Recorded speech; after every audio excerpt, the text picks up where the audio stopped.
दोस्तों, मैं बलवंत मीना एक बार फिर से हमारे YouTube channel snake lover BK में आपका स्वागत करता हूं। दोस्तों, आज मैं बालदा गांव के लिए कॉल आई हुई थी, जिसके अंदर एक मोरुलस पाइथन, जिसको साइंटिफिक नेम कहा जाता है और हिंदी भाषा में अजगर सांप के नाम से जाना जाता है।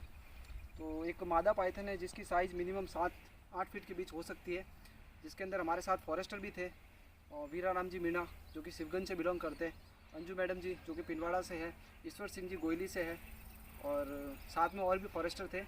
तो हम सब ने मिलकर इस पाइथन को बाहर निकाला, जिसके अंदर वहाँ पे मधुमक्खियों ने हम सब पर हमला कर दिया और काफ़ी ज़्यादा घायल भी कर दिया हम लोगों को। इसके बावजूद हमने उस लोगों से दूर लेके आए इस जंगल में, इसको रिलीज़ करेंगे। और मैडम से कहूँगा कि इसके बारे में कुछ बताना चाहो तो आप बता सकते हो। मैडम बताओ।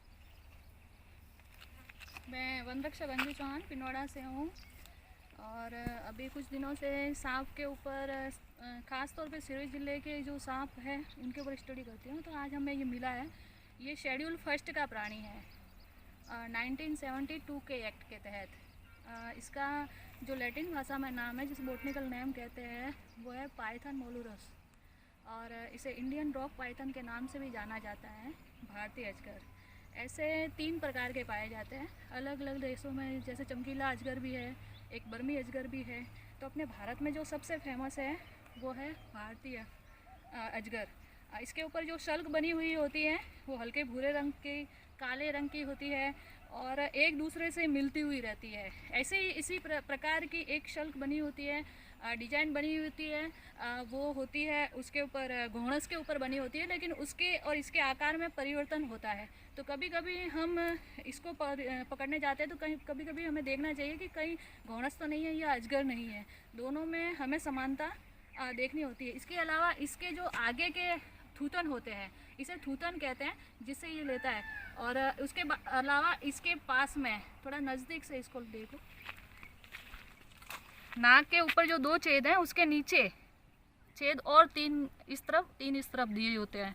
तो इससे इसकी बॉडी टेम्परेचर को ये मेंटेन करता है। कभी कभी ज़्यादा ताप वगैरह हो जाता है तो ये नॉन पॉइजनस होता है, इसके अंदर जहर नहीं पाया जाता है। लेकिन इसके साइड में दांत, छोटी छोटी आरियों के जैसे दांत होते हैं, तो कभी ये जानवर को निकल जाता है या उसके इंसान इसके ऊपर हमला करना चाहता है या पकड़ना चाहता है तो उसके ऊपर कट लगा के हमला भी कर सकता है। ऐसे प्राणी शेड्यूल फर्स्ट में आने के कारण अगर हम इनका कहीं परिवहन करते हैं या तस्करी करते हैं तो हमें 6 साल का कारावास हो सकता है और साथ में जुर्माना भी हो सकता है या दोनों भी हो सकते हैं।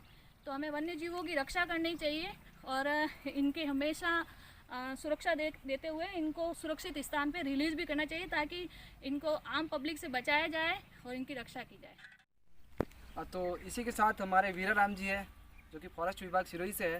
ये काफ़ी लंबे समय से हम लोगों की सहायता भी करते हैं और यहाँ पे रेस्क्यू वगैरह सब ये देखते हैं।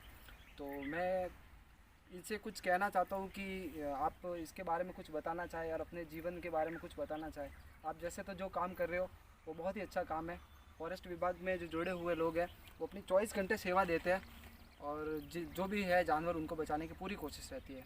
तो वीराराम जी से रिक्वेस्ट करता हूँ कि आप इसके बारे में कुछ बताएं या फिर अपने बारे में कुछ बताएं। मेरे को फ़ोन से सूचना मिली कि बालदा में कोई अजगर आया हुआ है, तो हमने पिंडवाड़ा फ़ोन किया अंजू मैडम को, ये सने कैसर बलवंत जी और ये हमने सबने मिल के इसको पकड़ा और रिलीज़ कर दिया। ठीक है, कोई धन्यवाद। तो दोस्तों, इसी के साथ मैं इसको यहाँ रिलीज़ करूँगा और ये रिलीज़ पॉइंट राजल डाबेला वन खंड लगता है, इसके अंदर हम इसको रिलीज़ करेंगे और इसकी बाकी की जो जीवन है प्रणाली है वो यहाँ पे अपना ज्ञापन करेगा। तो थैंक यू सो मच हमारी वीडियो देखने के लिए। इसी के साथ धन्यवाद। जय हिंद।